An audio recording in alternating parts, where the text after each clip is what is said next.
let's first define what is inheritance. So inheritance is a functionality of object-oriented design wherein we can use the functionality of one class to create another class, or we can say that one class can inherit the properties of another class. So in other words, what also we can say is that a class can be derived from other classes. So inheritance defines an is-a relation between the classes. For example, we can say that square is a sheep or employee is a person.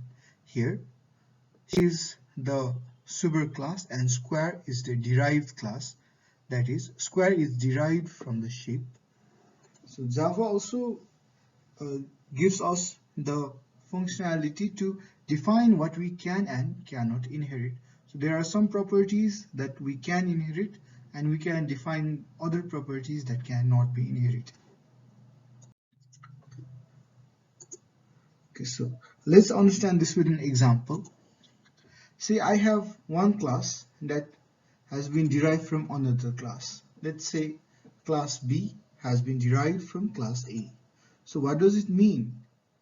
So it means that the methods and properties of A can be used by class B. In addition, class B can have its own methods and properties. So since class A has given its properties to class B, we can say that class A is a superclass or a parent class or a base class. Since class B has inherited from class A, we can say that class B is a subclass or a child class or a derived class.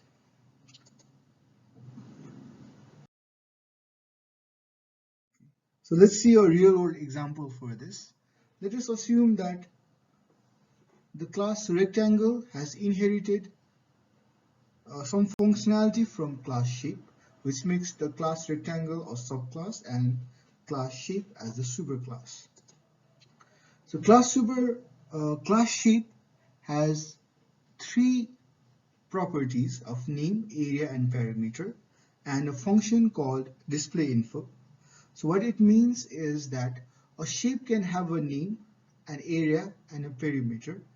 But since we do not know what the name, area, and perimeter of a shape would be, we do not specify them in the superclass. Instead, we make a subclass called rectangle, and here we define the name, the area, and the perimeter, as well as the function. In addition to the name, area, perimeter, we can also specify other properties of the rectangle, like length and breadth. Also, we can specify other functions such as calculate area and calculate perimeter. So these two are the inherited properties and these two are the inherited methods. So let's look at some terminologies for inheritance. So as we discussed earlier, a subclass is also called a child class or a derived class and is the class that inherits properties and methods. So superclass, also called a parent or a base class, is a class whose properties and methods are inherited. For example, superclass was sheep and subclass was the rectangle. So we have some specific Java keywords as well. They are extends and implements. These are Java specific code for inheritance as well as implementation. Also, we have access modifiers called public, private, and protected. What they do is they specify what is to be inherited and what is not to be inherited. For example, the methods and properties labeled private cannot be inherited by the derived class, and the methods and properties labeled public and protected can be inherited by the derived class. Okay. We'll move on to a code demo.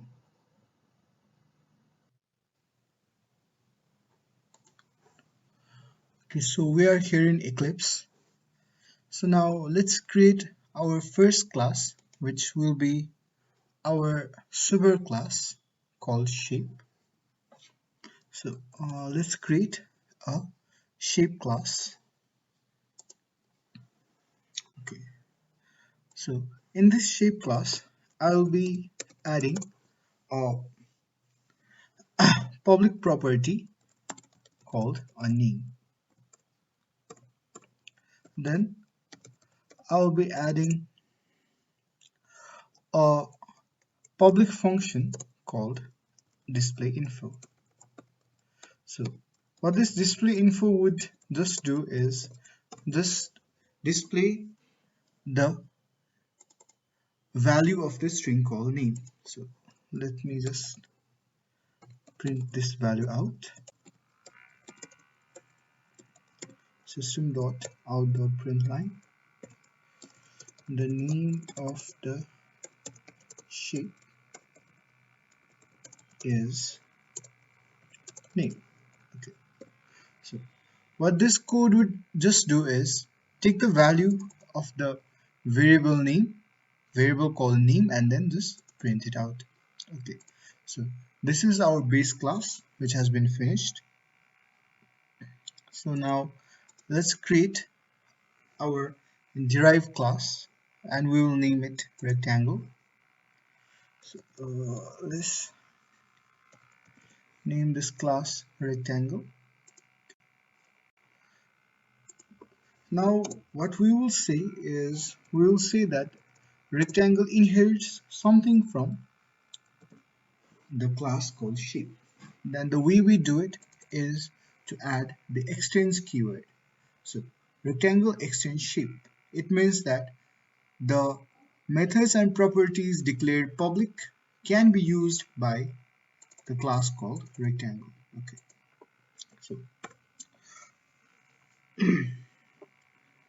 so in addition to its properties which it inherits from the class shape, we will define a few more properties called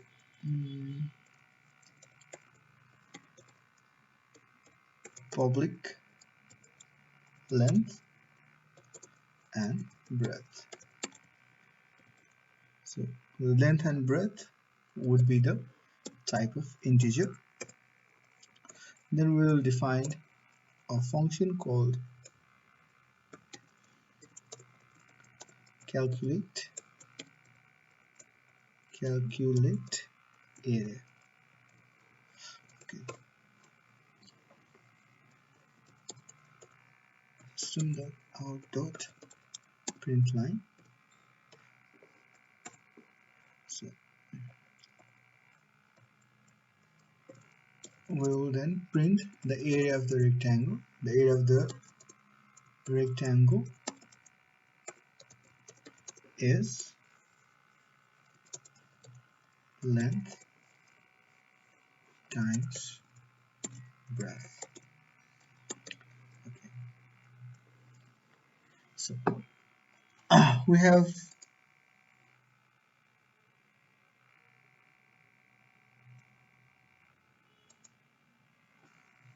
okay. So we have defined our base class of shape as well as our derived class of rectangle. So now let us initialize it in our class called hello world.java. Okay.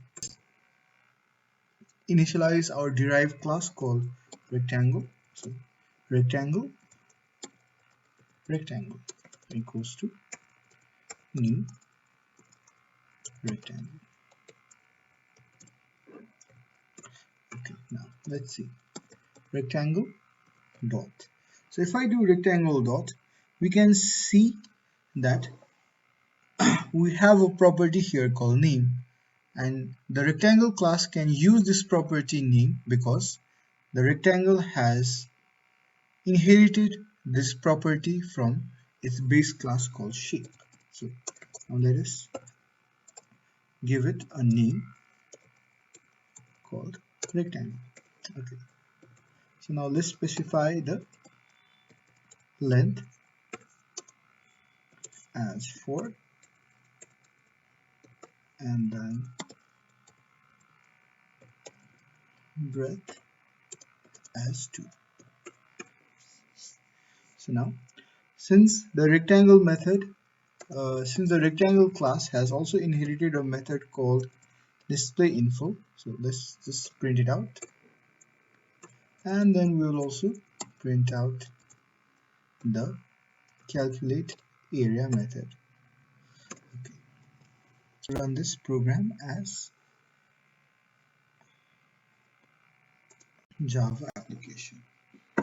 Okay, so you can see the output on the console as the name of the shape is rectangle because we have supplied this name here, and then this code has been executed and we get the output.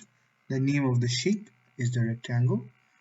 Then we have a simple area function which we called. So this is a simple demo of using inheritance. Thank you.